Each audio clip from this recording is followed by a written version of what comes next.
Alright, hello everybody, welcome back to another ranked commentary. This time it's not live for once, because I didn't actually do a commentary when I was playing this game at the time.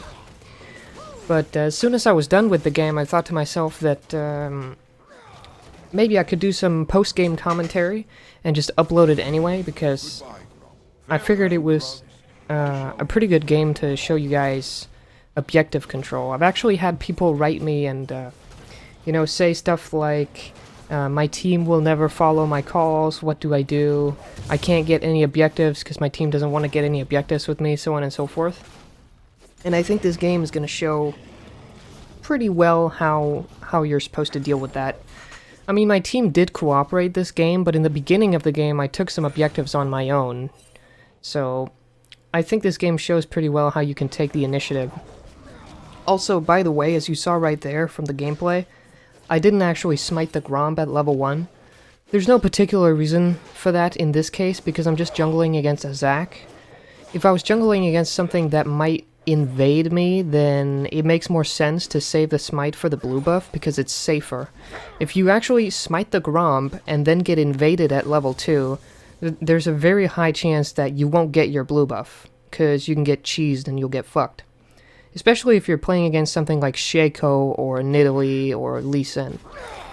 If you're playing against one of those three champions though, I would literally just take blue buff at level 1, because if you take Gromp at level 1, you're gonna get cheesed. So, if you're playing against something that you know is gonna invade you, start blue, and then go to the Gromp afterwards, and then Wolves, and so on and so forth. As you can see, I'm just doing a standard full clear. That's what I almost always do on Warwick from the beginning, because you just need level 6 as fast as possible. Sometimes when I take the red buff, I kind of look and see if I can get a gank out, but I don't think that happened this game. By the way, the reason I warded that brush right there was not because I'm afraid of getting killed by Zac in this case. I know I pretty much can 1v1 him with ease, even early in the game. But I just put the ward down in the brush anyway to make sure that he didn't, secretly sit there and wait to outsmite me at the last second. That would be a little bit annoying. So, okay, so you can see Zac is coming up, so I just pinged Riven away and she backs off. Everything's fine. Of course, the reason I don't actually gank the Riven right here is because Renekton has a huge minion wave, which means if I come top lane and I start bashing him, we're gonna be taking minion aggro, so he's probably just gonna 1v2 us. Also, my Riven doesn't have a mastery, a keystone. I don't know why, but I remember from playing the game that she didn't have a keystone, so I was very hesitant to gank her, especially early. Also, Renekton just beats the shit out of everyone in the early game, and I mean, it's fucking Warwick. There's a limit to how much you can do. So instead, I just get back, I get a couple daggers, and continue the clear. Pretty standard stuff. Okay, sorry about that. My replay program just went completely nuts. I don't know what that was. Anyway, we're back. So I just wanted to speed things up, at least for now, just because, yeah, it's going pretty slow and it's just farming. It is Warwick after all. As you can see, I was kind of looking for the Scuttle Crab right here, but it wasn't there, so just went back top, cleared the last camp, and then back to base again. Probably gonna get the Red Smite item. Yeah, Skirmisher Saber, because you gotta have Red Smite by the time you actually get your ultimate, so you can kill people when you ult them much more easily. And if I know myself and remember correctly, I'm gonna be looking for a gank in the mid lane before too long. Yeah, so I'm trying to look for a gank in the mid lane here, which is kind of unsuccessful. I think the Karma actually has a ward on me, and I kind of suspect it. So I'm trying to sort of loop around towards the Raptor camp, and then I wanted to flash over the wall. And then basically what happens is I wanted to flash over the Raptor wall and then ult her when she was in lane, but I noticed that she wasn't overextending in the mid lane. So instead, what ends up happening is the following. right here, she collapses on me. Now, as soon as I see her, as soon as she collapses on me, I instantly know that I'm fucked, because I know they've spotted me out. So what do? Well, I ult the Karma immediately for 2 reasons. Reason number 1, it puts me closer to my mid laner, and reason number 2, if Karma is in this position right here, it means Zac is nearby, and he's trying to collapse on me as well. So I just gotta suppress someone and see if I can get out alive, basically. In other words, this whole invade was a mistake, and now I'm trying to get out of it.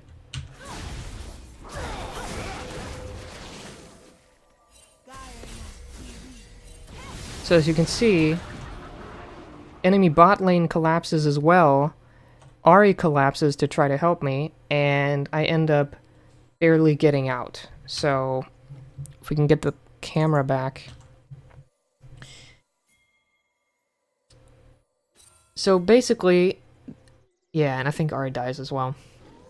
So basically the entire invade was a bit of a mistake. I almost die here to Zac, but I knew my Q was up, so I knew I was fine. And then we take out Zac's passive, but we don't actually get to kill him. Now, keeping in mind that we took out his passive... Okay. I think that's gonna matter a lot later on, if I remember correctly.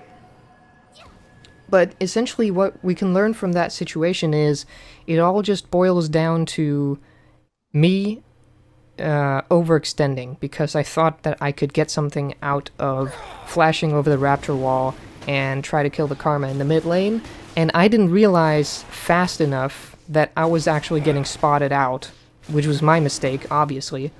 What I should have done is, as soon as Karma started backing off, I should have known that I was getting spotted out, and I should have just made the risk-reward evaluation and just walked away from the beginning.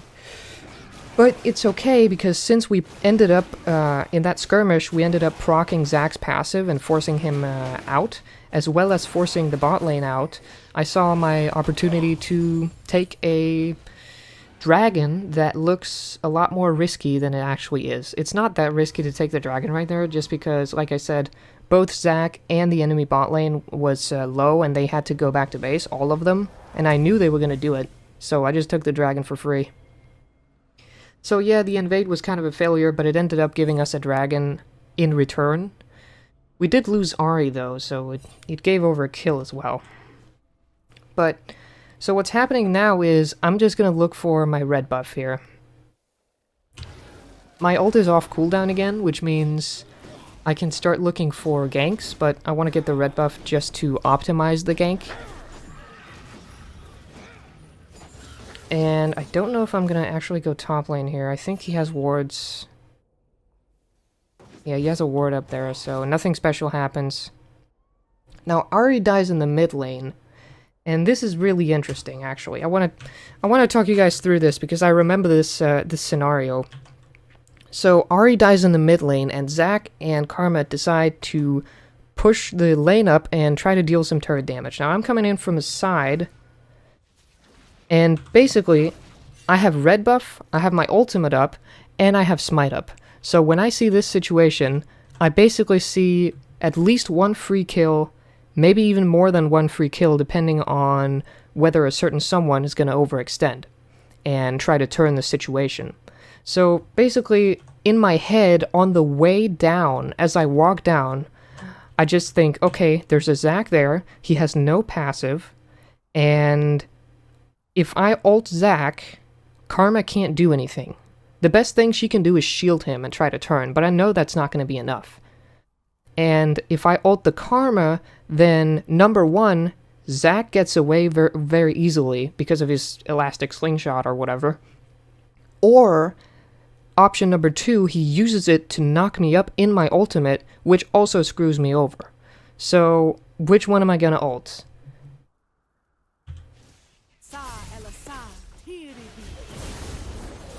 If you guessed Zac, you guessed correctly. I know he doesn't have his passive, and I also know that Karma basically can't save him because he was too low. I actually end up getting 2 kills for that. Hold on, let's see if I can Get the camera back. So I end up getting 2 kills for a situation that didn't really look like it was going to result in much for me, because Karma was basically full health and I just auto-attacked her to death without my ultimate. Now another thing that I want to mention here is... as you can see, Warwick does just fine without his ultimate if he has already gap closed onto whoever he's trying to kill, and I flashed for the kill there. So after I get those 2 kills, I look top lane and I look bot lane, and I see, okay, Renekton is top lane, he's pushing.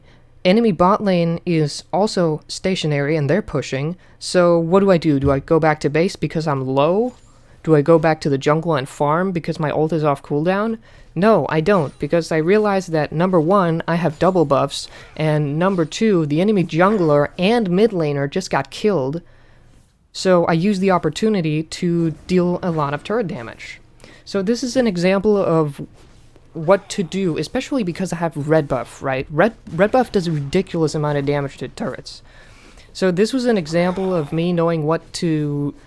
Basically, me realizing that there's an opportunity to capitalize on kills. I think I actually stick around for so long that we get the turret.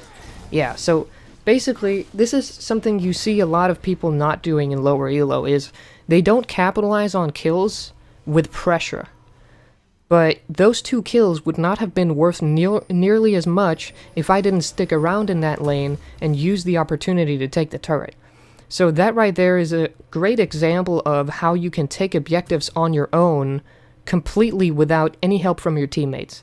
I didn't need Ahri to get the 2 kills. I didn't need Ahri to get the turret. I mean, she barely helped me finish the turret by the end, but it didn't really matter. It just took it down slightly faster.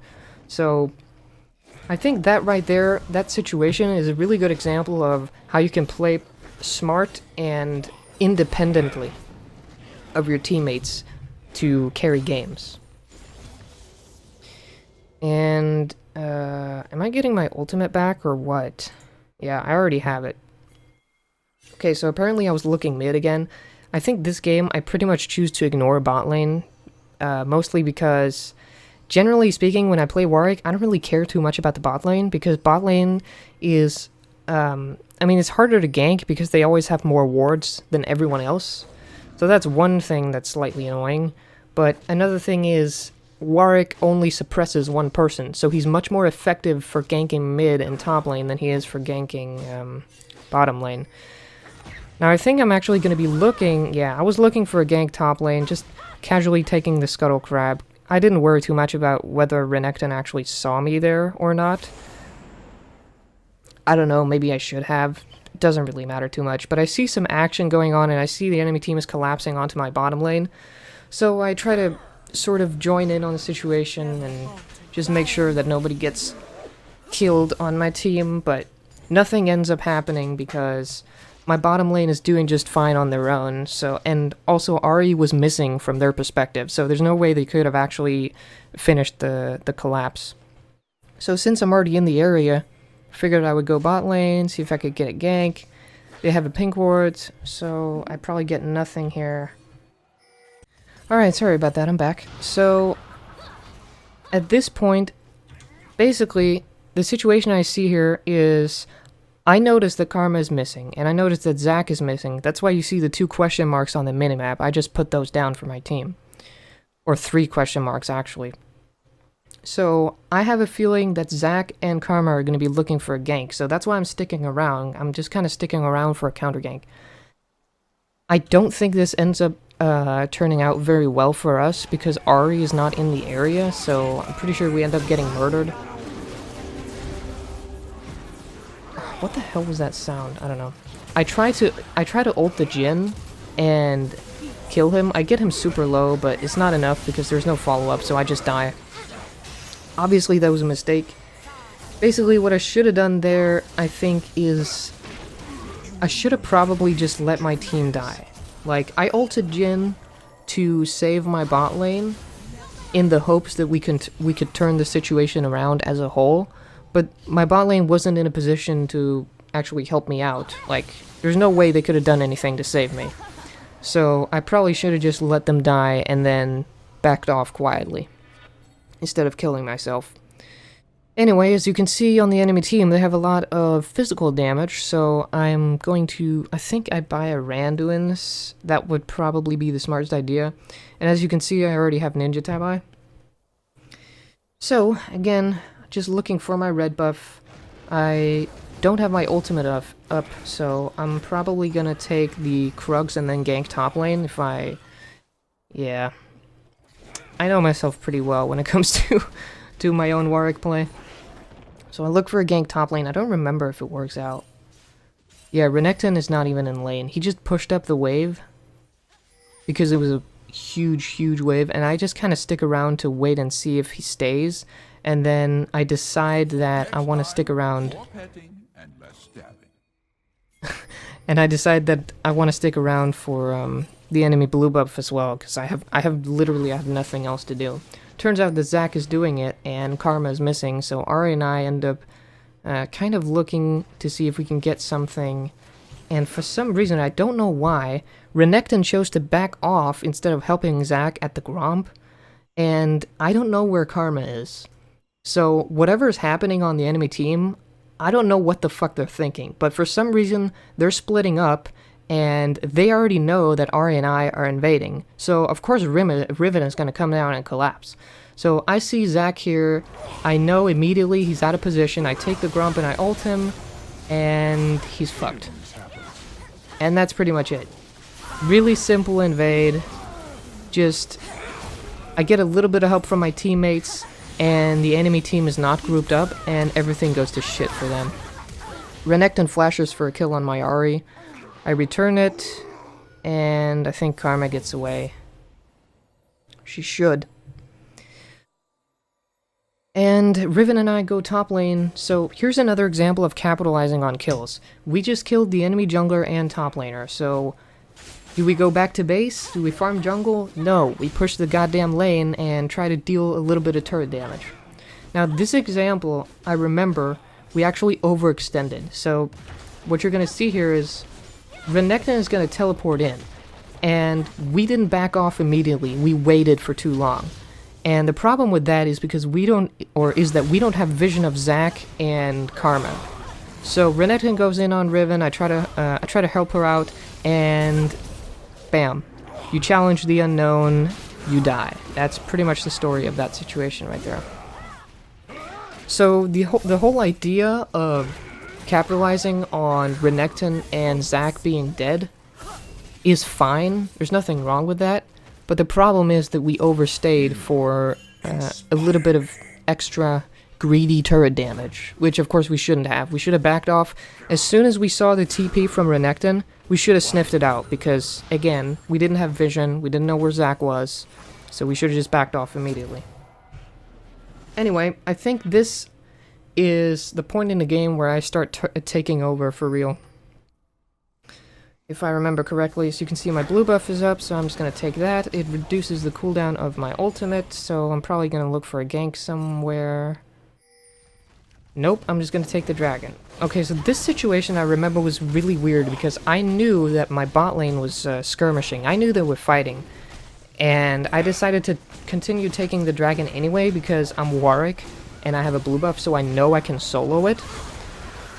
But my team was fighting during that whole time, and they were kind of dying on their own. So I don't know if the dragon was really worth it, but we end up getting some kills anyway. So as you can see, it works out for us. We end up going 2 for 2, and I get the dragon. I don't know if I should have helped them out instead and then taken the dragon afterwards.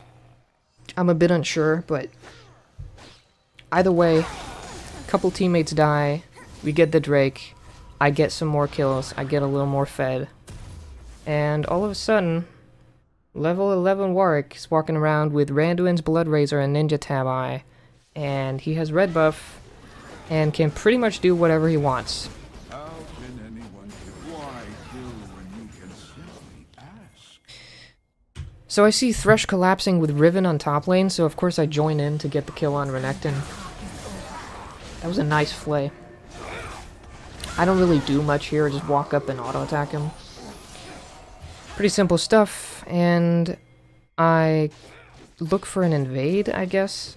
I know the enemy blue buff is spawning now, but I should probably be helping top. Actually, I think I look for... yeah, I'm trying to dive them. That's what's happening. So I noticed that we're in an advantage... we have the numbers advantage in that situation, so I was just standing in the tri-brush to see if I could get a dive opportunity. And we end up just taking their blue buff again because Renekton is dead, so there's not much they can do about it. Okay, this is really interesting. I immediately run over to the Baron in this situation, and the reason why I do that is because of what happened in the bot lane. I don't know if you guys noticed. Actually, I should probably turn it back a little bit. Let's turn it back to the blue buff steal. Notice what's happening in the bot lane. Renekton is dead, we're invading, we take the blue buff, and Tristana is solo in the bot lane, killing both Jhin and also, look at this, Janna dead as well. So immediately I think, okay, they're going to collapse on Tristana, they're going to go kill her in the bot lane. So I go to the Baron, I take the initiative, and I ping the shit out of my team, like as if they're bronze retards. I ping them, and eventually, finally, after me having waited at the Baron for God knows how long, my team joins me, and we take the Baron in exchange for Tristana getting killed because, of course, they collapsed on her. There's no way they're not going to collapse on her in that situation. So that right there was also me making a proactive call. Of course, you can't take the Baron on your own at this, like, in that situation right there, so it's not an example of taking an objective on your own, but it is an example of how you can take the initiative if you have map awareness, if you have good enough map awareness, and your team is putting pressure down elsewhere. Sometimes you can get a really, really good Baron opportunity, and that right there was a perfect example of that. Now, Thresh and I are kind of looking for the Renekton kill here. Pretty simple stuff. I don't really do anything special. We just kind of run him down because it's Thresh, so, I mean, we can. I ult him because... I don't know why he flashes by the end there. That was a bit silly. I ult through Renekton because he ends up getting a lot of distance because of his slice and dice. So I just ult him to close the gap, basically, and we end up killing him very easily. I believe I push bot lane a lot here because we have Baron, so we should be looking for turrets. And I push the wave, and my team is fighting because Jhin was overextended, so he's a free kill. And Janna is a free kill, and it snowballs. So there's a beautiful, beautiful hook on the Karma, results in an immediate kill, obviously. And all of a sudden we have 3 dead on the enemy team. We have Baron minions, we have Tristana, Warwick. I mean, these structures just go down really fast. Pretty simple stuff. I mean, to summarize what I'm doing in general in this game is I'm just catching people out of position and killing them, and then I'm capitalizing on the kills with objectives. That's all I'm doing. And that's what Warwick is supposed to do. We've completely taken over the game at this point, partially because of the pressure that Tristana drew in the bottom lane, and partially because of the Baron call that I made, along with the Renekton catch that Thresh and I did in the bot lane, and, you know, it just kept snowballing, and right here we're in a 4v5 situation because Tristana decided to kill herself. So we can't really use the rest of our Baron buff, we just have to let it go. Which is fine. Ari wants the blue buff here, that's also fine.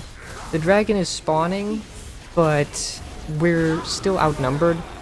So I don't really try anything too fancy here. Just kind of walking back and forth and see if we can get something done. I notice Renekton is going super, super hard for Ari, so I ult him and expect that we can kill him. We barely don't kill him, actually, but we end up killing Zac instead.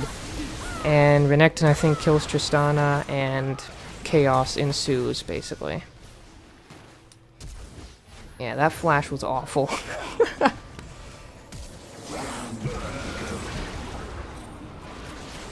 I don't even think we get the Zac here.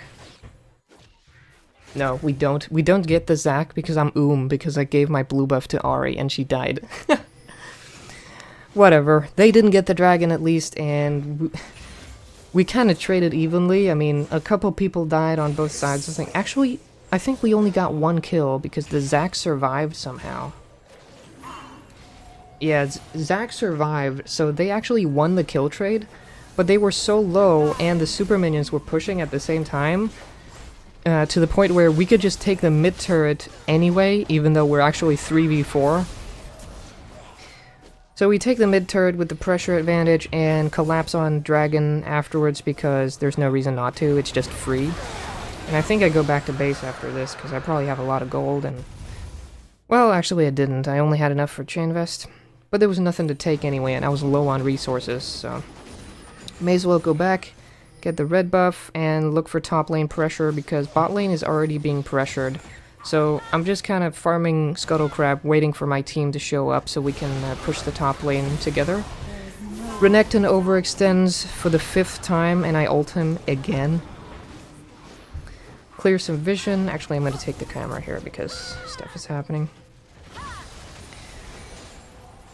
And I just join my team. And we take more turrets with the numbers advantage again because Renekton is dead. And they keep overextending over and over again. People keep dying. Classic solo queue. Nothing too special here. We take the inhib because we're 5v3 and we have an inhib taken down in the bottom lane. And I think that's pretty much game. So, yeah, pretty simple procedure. I did make a few mistakes this game. Hold on. I'm gonna speed it. I'm gonna slow it down. I did make a few mistakes this game, but overall I would say I pretty much carried the game. Maybe not in terms of getting a shit ton of kills, but in terms of getting a moderate amount of kills and capitalizing with objectives after every single kill almost. So that's how you play Warwick pretty much. The way you carry is you catch people out when they overextend and you capitalize with objectives. If you don't take objectives on your own, you can't carry shitters. That's just how it is. That's just how solo queue works. Because sometimes people are just not going to help you and you can't really trust your teammates to do the work. You have to do the heavy lifting yourself. So, I hope you guys learned something useful. I hope you guys enjoyed this. I haven't actually done a post-game commentary before, so I don't know how good this is. But, thanks for watching. Peace.